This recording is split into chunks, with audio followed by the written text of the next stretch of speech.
नमस्कार दोस्तों, आप देख रहे हैं समाचार टीवी ग्लोबल और मैं हूं अजय महतो। जैसे कि आप देख रहे हैं, अभी हम लोग विश्रामपुर में बैठे हुए हैं और अभी नगर निगम का चुनाव का जो माहौल चल रहा है और यहाँ पे पूर्व के जिला अध्यक्ष रह चुके प्रतिनिधि हैं हमारे साथ नईमुद्दीन जी, और हम इनसे जानने का प्रयास करते हैं कि इनके कार्यकाल में अभी तक जो कार्य क्या हुआ और जो आने वाला समय है, जो अभी चुनाव का आएगा डेट, उसमें क्या अभी दोबारा फाइट करेंगे, रणनीति होगा, हम उसके कुछ चर्चा करेंगे। स्वागत है सर हमारे चैनल में। सर, आपका जो देखा जा रहा है, पब्लिक से मिलता है यहाँ पे कि जो पिछले जो अध्यक्ष थे यहाँ पे कुछ काम नहीं हुआ, ऐसा कितना सच्चाई है इस बात? देखिए, विरोधी होता है, खाता भी और गरियाता भी, लेकिन पब्लिक में जब जाएंगे, जिस निस्वार्थ जिसको कहा जाता है, तो काम का चर्चा करेगा। ठीक है, तो उसी तरह के जो विरोधी हैं कई टुकड़े में बटे हुए हैं और उन लोग समर्थन भी कई टुकड़े में जाएंगे। तो इसलिए अगर हमारा सब लोग सही कह देगा तो विरोधी किस काम का होता है। इसलिए विरोधी हमारा चुनौती भी नहीं है। मैं चुनौती पूर्वक काम किया हूँ और चुनौती पूर्वक काम करता रहूंगा। अब रही बात कि आगे काम करना क्या है, आगे मैं जो काम का लक्ष्य है, जो मेरा 2 ही 3 लक्ष्य है जो मैं लेकर चलूंगा। पहला नंबर कि जो नगर परिषद क्षेत्र में टाउन 2 आता है, विश्रामपुर प्लस आपको रहेगा, जो सुंदरीकरण की जहां तक बात है, मैं ये चाहूंगा कि विश्रामपुर और रेला सुंदरीकरण में इस तरीके की सज जाए कि ताकि आने वाला भविष्य भी देखे कि हाँ कोई उस तरीके काम किया है। दूसरा जो है, जो एक लंबा फिनिश है छठ घाट का होता है, तो जो बाकी छठ घाट है, मेरा प्रयास होगा कि अधिक से अधिक छठ घाट का निर्माण हो जाए, शमशान का अधिक से अधिक निर्माण हो जाए, नाली और पानी का जहां तक समास है उसको मैं ले रहा हूँ, ले चुका हूँ, उसको आगे बढ़ाने का काम करूंगा और उसको प्रयास करने का करूंगा।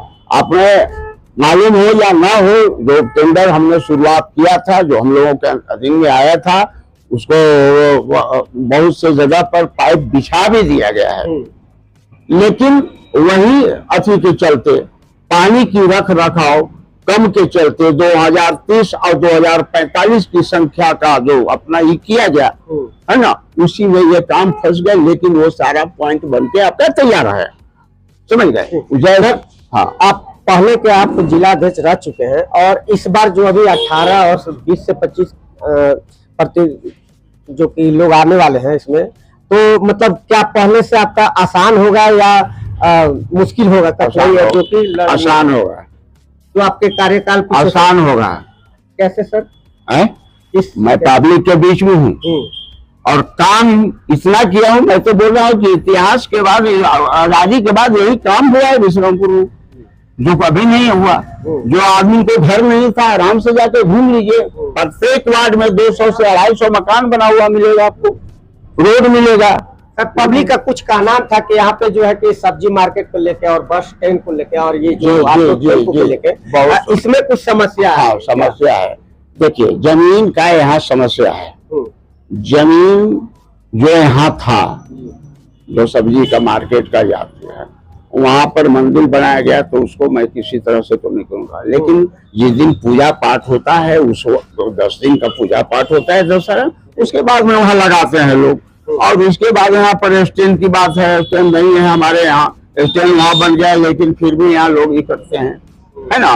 यहाँ हमेशा यहाँ किसी से पूछिए कि स्टैंड किसके बल पर है, तो अभी उन्हीं लोग बोले मरतबा 3 मरतबा यहाँ से स्टैंड को हटाया गया, बलपूर्वक हटाया, लेकिन मैंने उसको फिर से यहाँ लगाया। हम कहे कि आप हस्तक्षेप नहीं कर सकते हैं, नगर पालिका में हमारा अधिकार होता है, नगर पालिका के लोग हैं, जीवन जीता गुजार रहे हैं, उसको आप डिस्टर्ब मत कीजिए। अगर कहीं व्यवस्था होगा उसके बाद बात कर लिया जाएगा। सर, अगर देखा जाए, अगर इस बार भी पब्लिक आपको सपोर्ट करता है तो आपका पहला प्राथमिकता क्या रहेगा? पहला प्राथमिकता तो आपको मैंने बता दिया है ना। अब रह गया कि प्राथमिकता की जहां तक बात है, तो कोई काम ऐसा नहीं है जो प्राथमिकता नहीं होता है। और जैसे कि अभी आपको लगा होगा कि समय नहीं रहने के कारण जो है कि वो काम छूट गया हो, तो वो काम के लेके आपको मतलब क्या? देखिए, अच्छा बात है कि जो समय के रहते हुए काम जो छूट गया है, मैं उसके लिए भी बोला हूँ कि उस काम को सारी चीज हो नहीं जाती है, उसको हम आगे से आगे ये जो स्टैंड है, स्टैंड के लोग अगर चाहें तो इसके लिए जगह उपलब्ध कराना हमको है। कचरा फेंकने का जमीन अभी तक उपलब्ध नहीं हो पा रहा है, उसको हम देखना है। और साफ सफाई में और अधिकतर कर्मचारी को बढ़ाएंगे ताकि और साफ सफाई हो। तो इस तरीके की जो भी है, जिस गरीब का मकान अभी तक नहीं बन पाया हो, जिस कारण से नहीं बना हो, उसको भी मकान बनवाने का और देने का काम हम करेंगे, दिलाने का काम करेंगे। भ्रष्टाचार पर जो बात आती है, उसमें कुछ हमको हटने के बाद भ्रष्टाचार की भी बात आती है, उस पर लगाम लगाएंगे, उस तरीके की काम करेंगे ताकि हमारे नागरिक सुविधा के।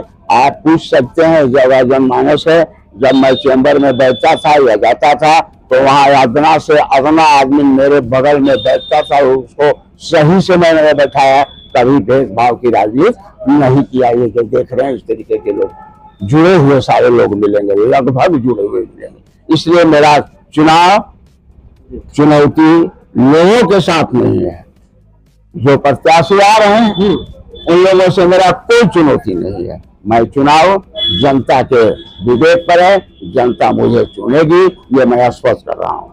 तो जैसे आपने सुना कि जो भी प्रत्याशी आएंगे हमें उनसे कोई लेना देना न कोई सामना न टक्कर है, क्योंकि ये अपने कार्यकाल में इतना काम कर चुके हैं, काम दिखाए हैं पब्लिक को कि चुनौती का कोई बात ही नहीं रहा।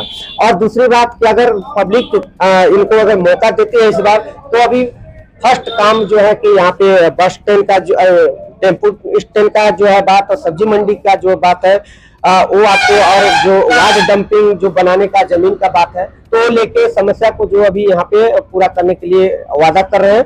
और बाकी आपको देखना है कि अगले अभी आने वाले चुनाव में आगे क्या क्या प्रत्याशी लोग बोलते हैं, ये आपको ध्यान देना। और पहले का इनका कार्यकाल को देखते हुए इनके पास कोई चुनौती का वैसा सामना नहीं करना पड़ेगा, इनका कहना का मतलब है। तो आप बने रहिए हमारे साथ, समाचार टीवी ग्लोबल। नमस्कार।